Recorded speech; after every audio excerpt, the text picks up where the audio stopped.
সারা দেশবাসীর প্রত্যাশা ছিল যে এই অর্থনৈতিক ব্যবস্থার একটা রূপান্তর ঘটবে এবং আমরা যে বৈষম্যহীন আর্থসামাজিক ব্যবস্থা, যে বৈষম্যহীন সমাজের জন্য প্রত্যাশা এই গণ অভ্যুত্থান, সেই গণ অভ্যুত্থানের আকাঙ্ক্ষার একটা ভীষণ অর্থনৈতিক রূপান্তরের একটা পলিসি আমরা এই বাজেটের মধ্যে দিয়ে পাবো। তো আমাদের কাছে মনে হয়েছে যে সরকার এই বর্তমান সময়ে যে অর্থনৈতিক সমস্যাগুলো, সেই সমস্যাগুলো তারা অ্যাড্রেস করতে পেরেছে, কিন্তু তার প্রপার সলিউশন বা স্ট্র্যাটেজি বা যেই ভিশনটার কথা আমরা বলতেছি বৈষম্যহীন সমাজে, সেইটা এই বাজেটের মধ্যে দিয়ে আসেনি। এটি 1 বছরের জন্য বাজেট হলেও সেটার বাস্তবভিত্তিক হলেও কিন্তু সেটার নতুন বন্দোবস্তের যে আকাঙ্ক্ষা, অর্থনৈতিক রূপান্তরের যে আকাঙ্ক্ষা, সেই আকাঙ্ক্ষার পূর্ণ প্রতিফলন ঘটেনি বলে আমরা মনে করছি।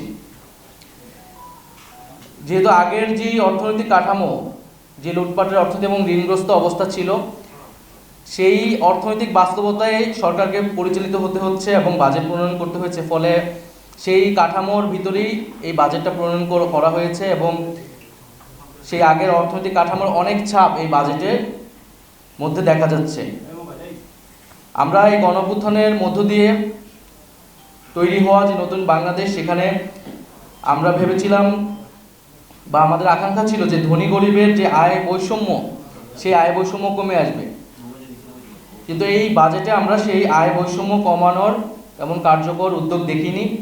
করদাতার সংখ্যা যেটি পূর্বে ছিল সেটি বিদ্যমান রয়েছে এবং যে সকল ব্যক্তি বা প্রতিষ্ঠান কর ফাঁকি দেয় তাদেরকে করের আওতায় আনার তেমন কার্যকর পদক্ষেপ আমরা দেখিনি।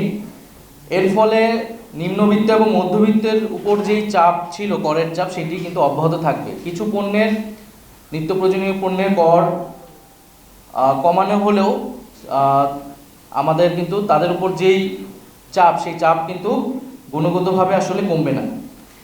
দ্বিতীয়ত আমরা বলছি যে এই জুলাই গণঅভ্যুত্থান শুরু হয়েছিল বেকার সমস্যা থেকে, কর্মসংস্থানের আন্দোলন থেকেই কিন্তু এই গণঅভ্যুত্থানের সূত্রপাত।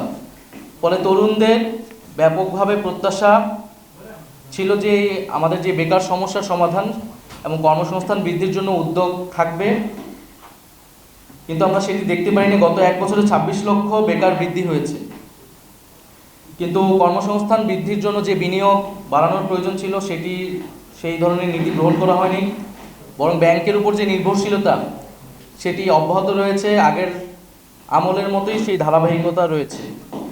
ফলে এই বাজেট থেকে বা এই অর্থনৈতিক পলিসি থেকে আসলে যে কর্মসংস্থান বৃদ্ধি হবে বা বেকার সমস্যা নিরসন হবে কার্যকরভাবে, সেটি আমরা মনে করছি না।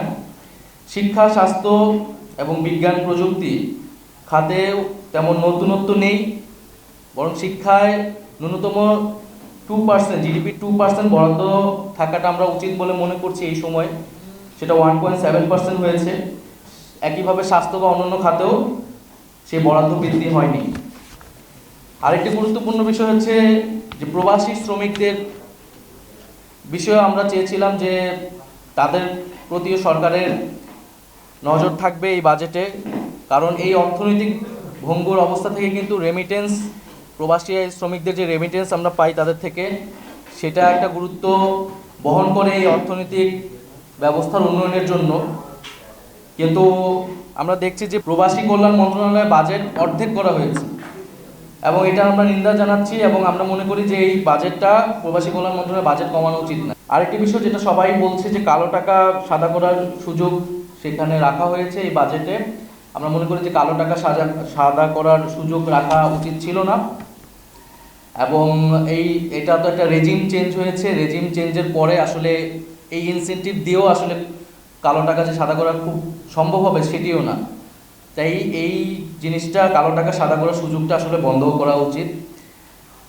আর সর্বোপরি যে জুলাই আহত শহীদ পরিবার এবং আহতদের জন্য 405 কোটি টাকা বরাদ্দ করা হয়েছে, আমরা এটাকে সাধুবাদ জানাই, কিন্তু আমরা বলবো যে এই টাকাটা যাতে যথাযথভাবে খরচ করা হয় এবং তাদের যে যথাযথ পুনর্বাসনের কথা আমরা বলতেছি, সেই পরিকল্পনা মাফিক যাতে এই টাকাটা খরচ করা হয় এবং তাদের প্রতি যে প্রতিশ্রুতি দেওয়া হয়েছিল সেই প্রতিশ্রুতিগুলো যাতে দ্রুত সময়ের মধ্যেই পালন করা হয়।